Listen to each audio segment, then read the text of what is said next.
Today's episode watching all of you play 2.0 really encapsulates everything about the project. We're going to touch on this a little bit now by answering some of your questions. We were talking about the visual style, we were talking about what the combat could be. The gameplay loop, the story, the scope. So you can't let perfect be the enemy of good or great. The themes of power, corruption, decay. Obviously this gives a huge leg up. We're not reinventing the wheel, we're upgrading the engine. Make sure you tune in.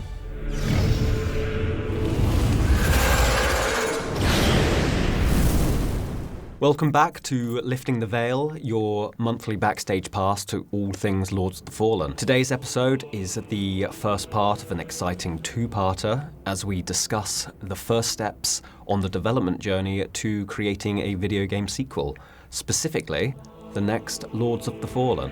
Now it's time for the good stuff. From the X statement to art, narrative, marketing, everything in between, and truly lifting the veil for the first time ever on the next entry in our dark fantasy action RPG franchise. Over the coming months, you'll be meeting new members of the Lords of the Fallen team. Today, I have the pleasure of introducing our game director, James Lowe, or as I like to call him, J-Lo. Hi, I'm James Lowe. Some people call me J-Lo. I'm the game director here at CI Games, working on the Lords of the Fallen franchise. I've been in the creative industries for around 15 years now, with a decade in games, working on everything from AAA to AA. So everything from Tony Hawk all the way to The Division 2, also Atlas Fallen all the way to The Surge. So each project really teaches you how to approach the craft, how do you approach a team, and how to direct a large franchise. So my background is in art, and that really shapes how I lead today. I approach everything with a visual mindset, be it a story moment, a gameplay loop. I'm constantly asking, what will the player feel? What will they see? And how will they engage within this experience? And I take that through not only into art, but to game design, to any part of the game development spectrum, essentially. Always pushing the team to answer that question, what will the player feel when they pick up the controller and get into our experiences?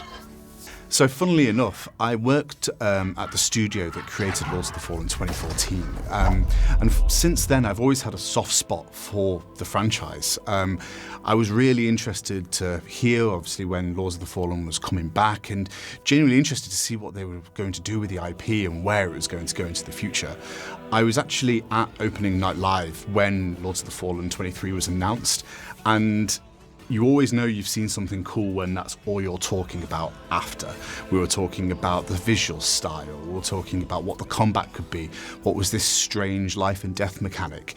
And to be fair, hearing Danzig on a massive speaker system in a situation like that is always super cool. It's really rare you get to hear Mother at that level in that type of place.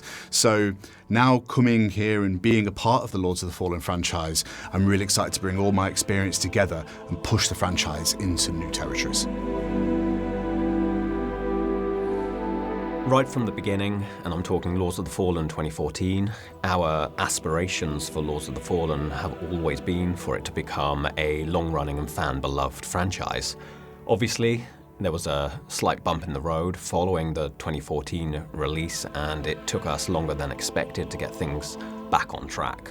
We didn't want to make the same mistake with Lords of the Fallen 2023, so work on the next entry in the franchise began before that game even released. So the development of a game sequel often starts before the game is launched, and this is for a myriad of reasons. You want to sustain that goodwill not only with the team but also with the audience, and you want to springboard into new things with the game, taking things that you wanted to explore and starting to set a sequel up with that in mind. Different parts of the development team often finish earlier, before the game launches, so narrative and art usually off-board onto a new project before the game launches. And what you have is serious creative momentum, like coming into the closing phases of a project is where everyone's at that creative peak within the game development pipeline.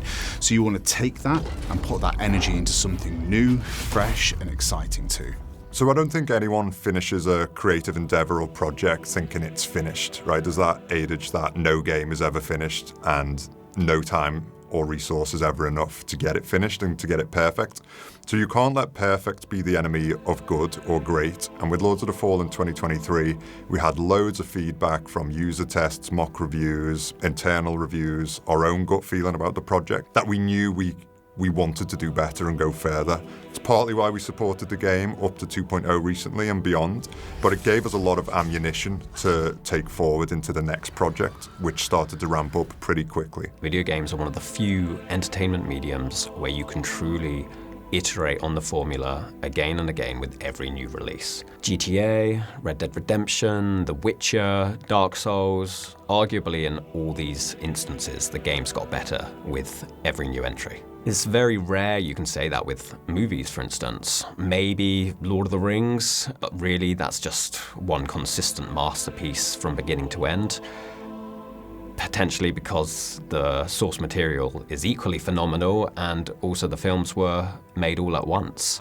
And obviously I've also got a bit of a weak spot for Pirates of the Caribbean. So an industry example that often comes up internally is Rocksteady's awesome Arkham games, right? Especially that first trilogy. So you've got Arkham Asylum, which started small and focused, and it felt like a testbed or proving ground for a lot of the mechanics that they would then build on. Then you move on to Arkham City, which expands the play space, built on all the mechanics, so they went deeper and wider. And then with Arkham Knight, they introduced vehicles, more advanced methods of storytelling, more everything really, and you kind of have to iterate your way to that point. So we talk about it as innovation through iteration. So you're not trying to reinvent the wheel each time, you're just kind of refining the engine and fine-tuning the speed of the vehicle. So that's what we're doing in game development, is really trying to get better each time, and it's kind of like healthy growth and development. So that's really what we mean when we say, we're all about evolution, not revolution. We're not trying to reinvent the wheel, reset the bar. We're just trying to get better with each project. With video games, you get to carry over a significant amount of knowledge into a new project. So taking, for example, Elden Ring, when you play that experience, you still see elements of Dark Souls 1, but it's been refined. The moment-to-moment feels better, the experience feels better, onboarding is clearer. So you take all of those learnings and then start to really sharpen your blade as you move forward. We have the same aspirations with Lords of the Fallen, and you can see that with 2023 and our journey to 2.0.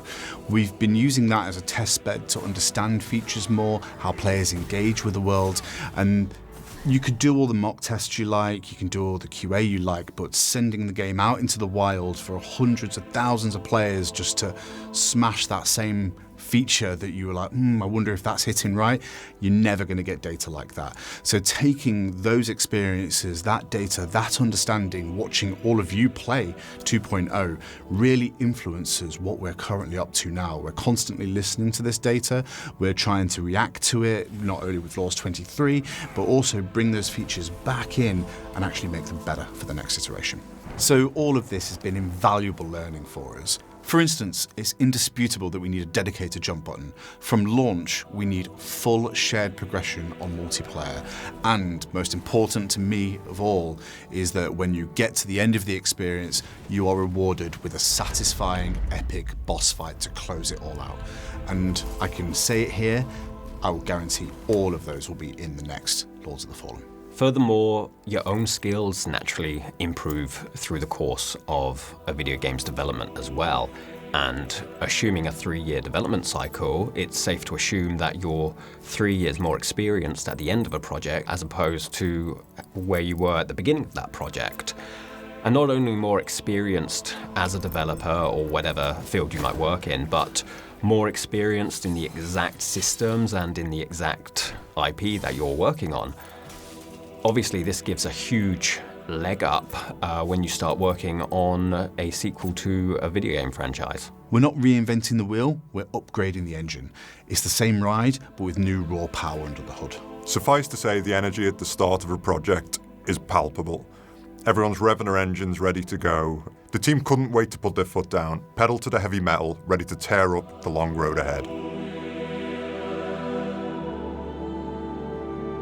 When it comes to concepting a sequel, you ask yourself a series of questions. What worked? What didn't work? What would we have wanted to do but didn't have time to do? And what is like the thing in our wildest dreams that we wanted to explore? With a genre like Souls-likes, it's not necessarily about making things bigger or more complex. It's about going deeper.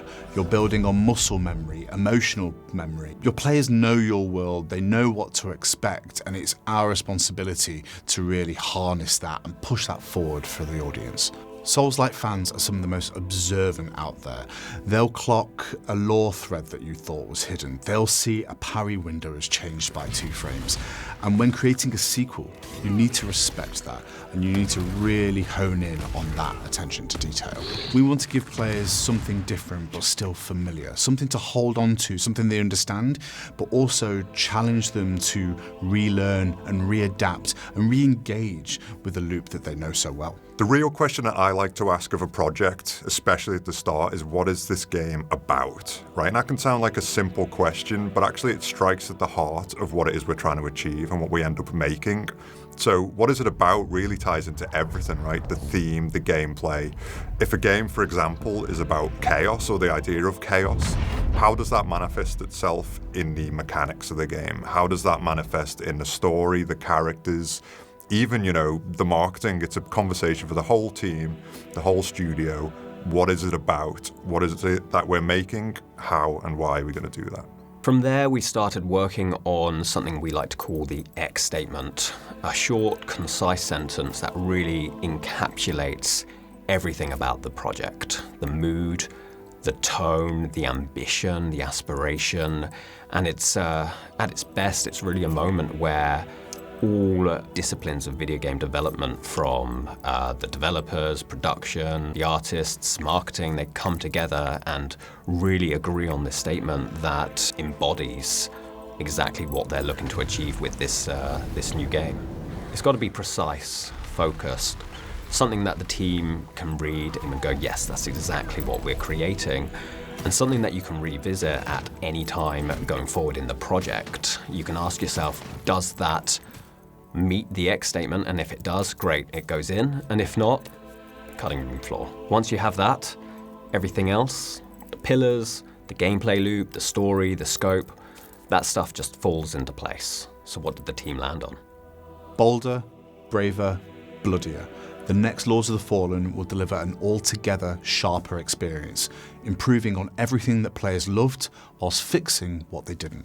The world will be more immersive, the moment to moment will be more satisfying, and Umbral will be more engaging. We will continue to break new ground when it comes to multiplayer experiences, and we will dive further and further into harder R ratings. Next month, in part 2 of this 2-parter, we're going to be really plunging into that X statement and helping you understand what that means for the core pillars of the next Lords of the Fallen game, and really getting into those big questions. How are we making the world more immersive? What is Umbral 2.0?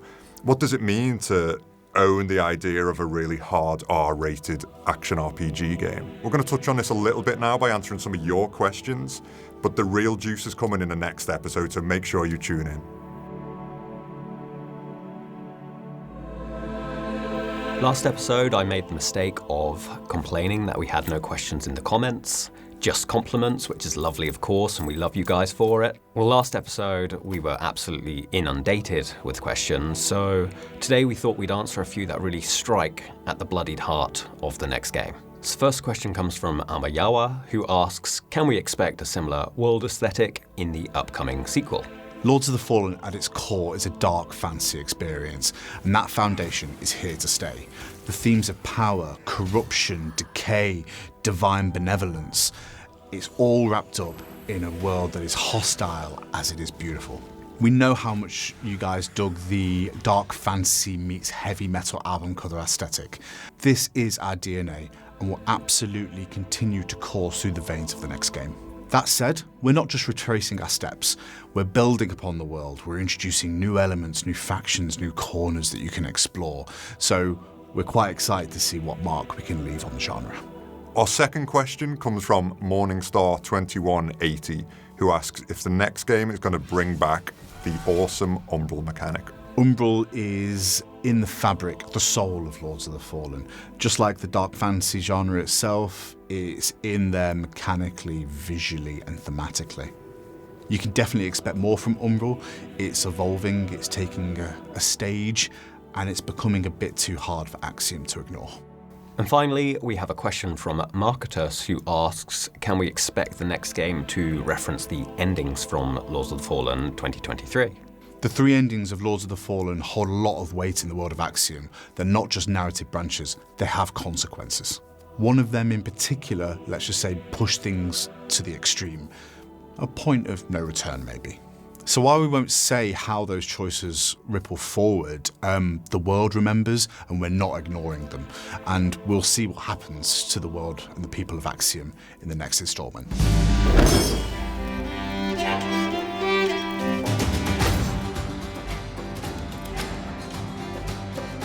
So for today's question, we're going to be answering Lex Ford Jackenstyre's Sir Jack 2082. Thank you for that username, and thank you, Ryan, for making me pronounce that username. They're asking, what is our personal favourite boss from Lords of the Fallen? My favourite boss from Lords of the Fallen would have to be Pieta. I know she's an early stage boss, but something about the location, as it overlooks all of Mornstead, the readability of her moveset, the sprouting of wings literally made from blood, all of that. I don't know, for me it was just a epic boss battle and always very memorable. My personal favourite is Crimson Rector Percival. I think a knight in shining armour who's a total badass trying to take your head off is infinitely exciting. And I also think the Ring of Protection which he drops is just invaluable to me for the rest of the game. So the favourite boss for me in Lords of the Fallen is probably the Light Reaper. It's, centre stage for the reveal trailer. You see that guy, you see that smile, and you just want to put a sword in him. And when you actually encounter him for the final time, I wasn't good enough to personally beat him throughout the journey. He got me every single time, but for the actual climactic fight, there's nothing cooler than seeing a dragon come down, lay fire on the ground, and completely take everything you had. But that one satisfying moment where you stun him, you give him a big strike, and then finish him off, that's Lords of the Fallen to me.